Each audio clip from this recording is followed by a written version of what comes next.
Перед выходными Трамп дал поверить рынкам в то, что переговоры с Ираном находятся в финальной стадии и все идет к подписанию сделки, после чего нефть в пятницу упала, в то время как акции крипта начали восстанавливаться. Но проходит меньше суток, и СМИ сообщают, что США готовят нанести новую серию ударов по Ирану, а Трамп даже отменил визит на свадьбу своего собственного сына, чтобы лично курировать операцию по новым военным ударам. Трамп решил воспользоваться длинными трехдневными выходными, когда рынки не работают, акции не торгуются, чтобы инвесторы не создавали ненужную панику. Поэтому сейчас на выходных страдает только крипта. Ведь биткоин, который упал ниже уровня 75 тысяч, потянул за собой абсолютно все монеты, и альты показали минус от 5 до 15%. Но буквально вчера падение притормозило новость о потенциальной 60-дневной паузе между Ираном и США, которая повлечет за собой даже частичное открытие Ормуза, что как результат повлияет на падение нефти, восстановление фонды и крипты. Вот только Трамп лично заявил, что без решения по урану, 440 килограмм которого Иран должен передать Вашингтону, это не сделка, что не вызвало быстрого разворота рынка в субботу. И по сути у Трампа осталось буквально 2 дня до открытия рынка во вторник, чтобы акции не полетели вниз. То есть ему нужно либо переубедить рынки в том, что сделка все-таки будет, либо предоставить любую альтернативу, которая не даст фонде обвалиться. И что самое главное, это решение также зависит от верховного лидера Ирана, который наложил вето на передачу урана США. И об этом мы сегодня и поговорим. Также я хочу рассказать про феномен нового главы ФРС, потому что в пятницу Вордж принял присягу, а согласно истории, как только приходит новый глава, рынки падают, потом растут. И теперь вопрос в том, будет ли продолжение просадки, если да, то насколько. Ну и в целом поговорим о том, куда пойдет биткоин дальше на фоне последних новостей, а именно тестировать восходящую линию канала или же вернется на уровень 80 тысяч. Вообще сегодня должно было быть видео про альты, а именно мое мнение про альт-сезон, который сейчас снова начали активно обсуждать. Но скажу честно, наберем 1000 лайков и я его сделаю хоть завтра. Отложу все свои планы так же быстро, как Трамп отменил поездку на свадьбу к своему сыну и выпущу для вас новый ролик про альткоины. Так что ставьте лайки, пишите комментарии, за них можно получить бонус $10, как этот зритель, и смотрите видео до конца. С вами Влад, мы начинаем. Что ж, друзья, вчера инсайдеры из Financial Times слили детали переговоров между Вашингтоном и Тегераном. Формально все красиво. 60-дневное перемирие плавно перетекает в заморозку боевых действий, Ормузский пролив потихоньку открывают, иранские активы размораживают. Эту информацию, как всегда, первыми получили подписчики моего телеграм-канала, где команда редакторов следит за подобными новостями, а я делюсь своим мнением по рынку, теханализом и сделками. Кстати, завтра понедельник и нефть 100% откроется активным движением, на котором можно будет заработать. Сегодня я выложу свои торговые идеи по нефти, так что все, кому интересно, ссылка в описании. Так вот, касательно Ирана и США.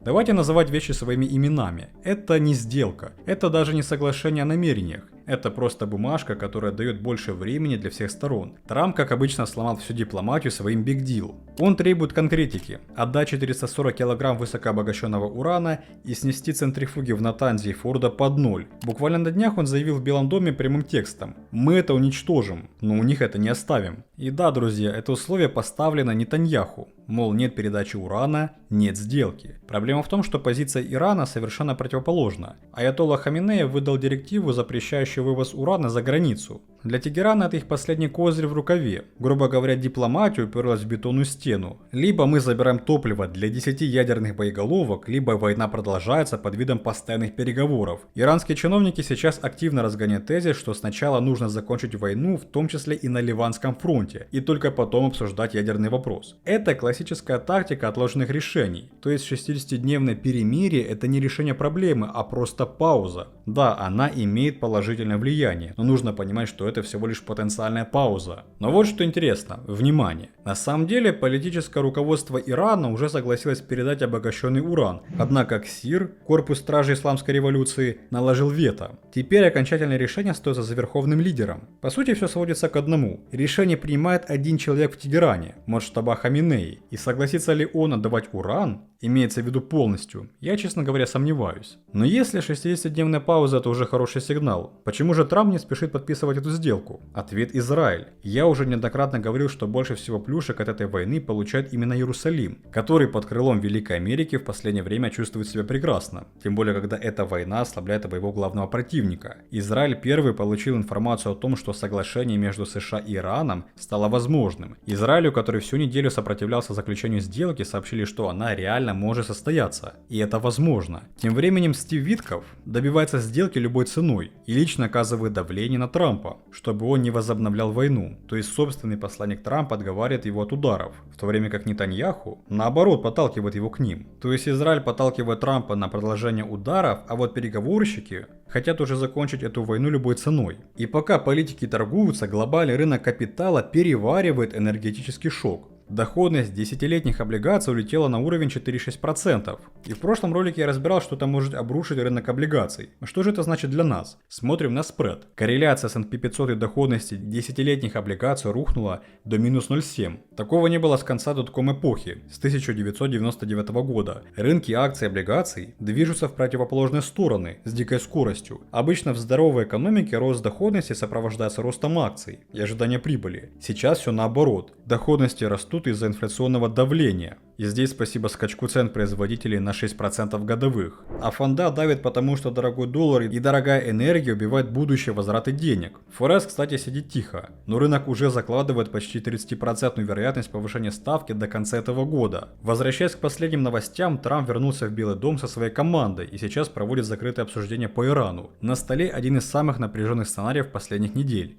Либо США и Иран выходят в сделку, либо Вашингтон может вернуться к военному давлению. Сам Трамп оценил шансы на соглашение как 50 на 50. Но послушайте, мы либо сделаем так, чтобы у них не было ядерного оружия, либо нам придется пойти на крайне жесткие меры. Народ страны, я верю, что когда этот вопрос встанет перед народом нашей страны, все согласятся, что мы не можем позволить Ирану иметь ядерное оружие. К переговорам подключены ключевые фигуры администрации. Это Джей Ди Вэнс, Стив Витков. Вэнс даже срочно вернулся из Огайо, что само по себе показывает уровень напряжения внутри Белого дома. Параллельно идут контакты со странами Персидского залива и их посредниками. В процессе участвуют Катар, Пакистан, Египет. По данным СМИ сейчас обсуждается рамочное соглашение, которое может дать сторонам от 30 до 60 дней на более широкие переговоры. Главные вопросы остаются прежними. Обогащенный уран, ядерная программа Ирана, снятие санкций и открытие Ормузского пролива, через который проходит около пятой части мировых поставок нефти и газа. Именно поэтому ситуация важна не только для политики, но и для рынков. Если сделка сорвется, давление может вернуться в нефть, в инфляцию, в акции, криптовалюту. Если соглашение все-таки будет достигнуто, то рынки могут получить временное облегчение.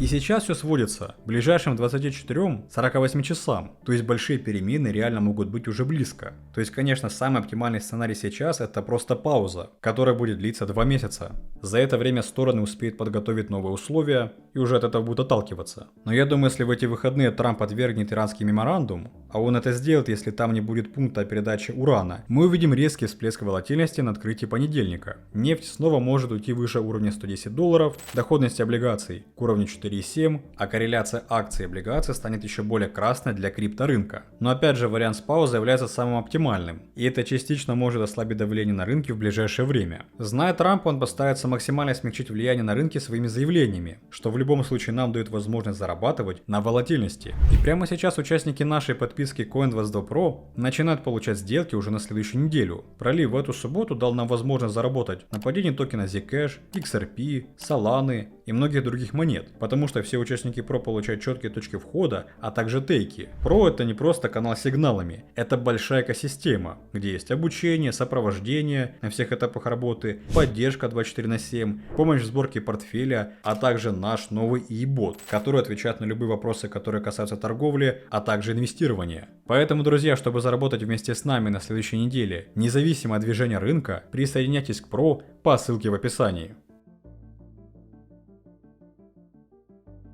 Что ж, с Ираном мы разобрались, теперь хотел бы проанализировать еще один важный момент, а именно движение биткоина после прихода нового главы ФРС. Да, есть историческая закономерность и глупо ее игнорировать. В 2014 году пришла Джанет Йеллен, и биткоин пережил серьезную коррекцию на 84% от максимумов. В 2018 году зашел Джером Пауэлл на первый срок, получил минус 73%. В 2022 году Пауэлл остался на второй срок, но ужесточил политику, биткоин скорректировался на 61%. Цикличность и правда прослеживается. 2014 год, 18, 22, а теперь 26.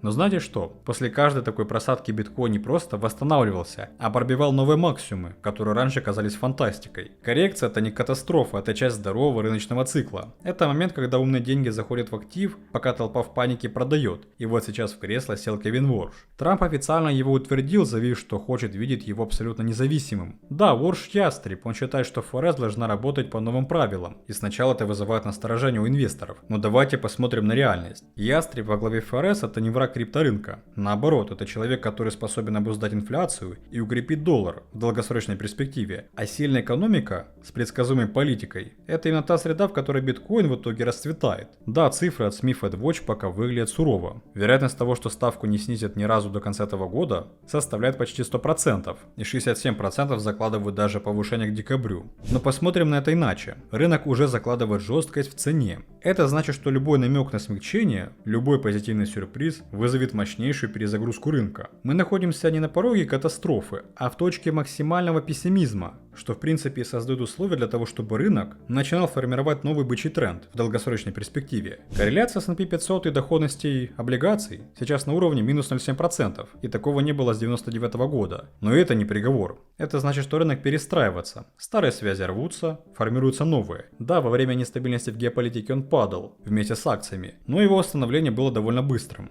И как мы разбирали в прошлом видео, самый главный фактор, который давит на рынки и, собственно говоря, вызывает рост инфляции, это дорогая нефть. То есть убирается фактор дорогой нефти, инфляция падает, и, соответственно, шансы на повышение ставки ФРС снижаются, а вероятность понижения ставки только увеличивается, что само собой положительно влияет на крипторынок. И поэтому все эти переговоры, потенциальные сделки, которые происходят между США и Ираном, являются ключевым фактором для того, чтобы нефть пошла вниз. Но по историческим данным, смена глубы ФРС реально сопровождалась просадками биткоина в диапазон от уровня 61% до 84%. Но вот важнейший нюанс, который меняет всю картину. VanEck в свежем отчете за 26 год четко указывает, волатильность биткоина структурно снизилась вдвое по сравнению с прошлыми циклами. Если раньше просадки составляли 70-80%, то теперь потенциал падения ограничен примерно в 40%, то есть биткоин становится более стабильным. Но все же давайте посчитаем. Если взять точку отсчета от пика около 126 тысяч, то в принципе рынок уже откорректировался на 40% и дает нам потенциальное дно на уровне 75-76 тысяч, где мы сейчас торгуемся. Если уже говорить о приходе Кевина Ворша, то здесь больше влияния оказывает не сама историческая закономерность, а смена политики. И учитывая, что Трамп будет требовать от Ворша мягкую политику, со снижением ставок, с увеличением резервов, это само собой является фундаментальным фактором для того, чтобы биткоин в рамках новой политики ФРС, которой будет руководить Ворш в ближайшие 4 года, рискованные активы получали преимущество. Конечно, более детальный ролик о том, как ФРС будет влиять на биткоин в долгосрочной перспективе, я сделаю чуть позже, но если говорить о локальных рамках, то они, конечно же, будут зависеть от Ближнего Востока. Если говорить о биткоине, который мы разбирали в прошлом видео,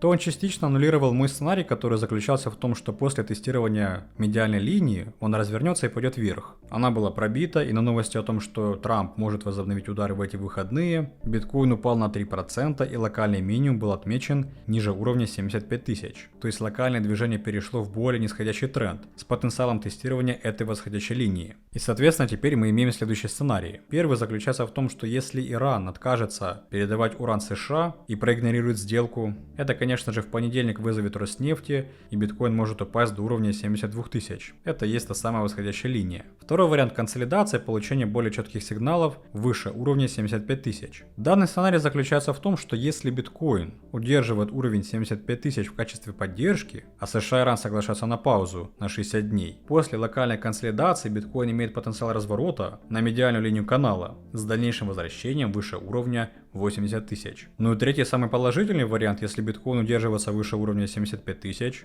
Иран соглашается на сделку с передачей урана, возможно частично, это моментальный возврат к уровню 80 тысяч и дальнейшее продолжение роста. Но сейчас, когда даже Трамп говорит, что это сделка 50 на 50, то я бы, конечно же, не стал придерживаться такого положительного сценария. Президент Трамп заявил, что встретится сегодня со своими переговорщиками, чтобы обсудить ту сделку по Ирану, а также решить, могут ли продолжаться боевые действия и могут ли возобновиться удары в Иране. Так что президент говорит, что шансы 50 на 50 относительно того, сможет ли он заключить сделку, но переговоры, по крайней мере, продвигаются.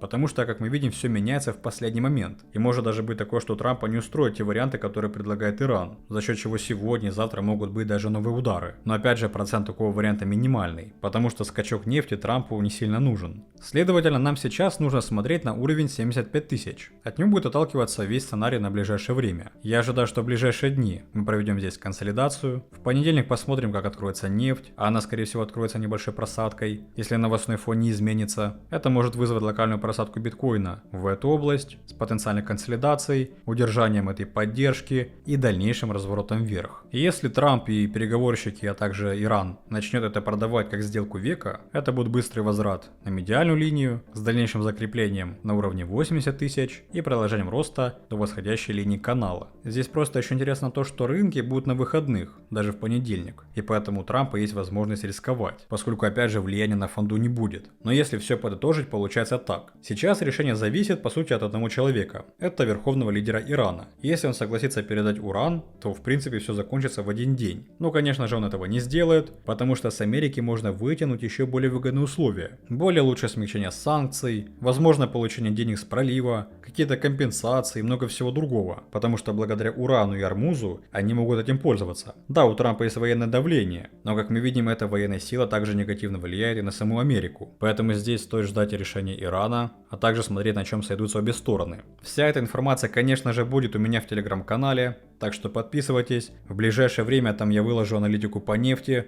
а также напоминаю, что следующее видео может быть про альты. Поэтому поддерживайте лайком, пишите комментарии, подписывайтесь на канал и увидимся в следующем ролике. Друзья, всем желаю удачи, до скорых встреч.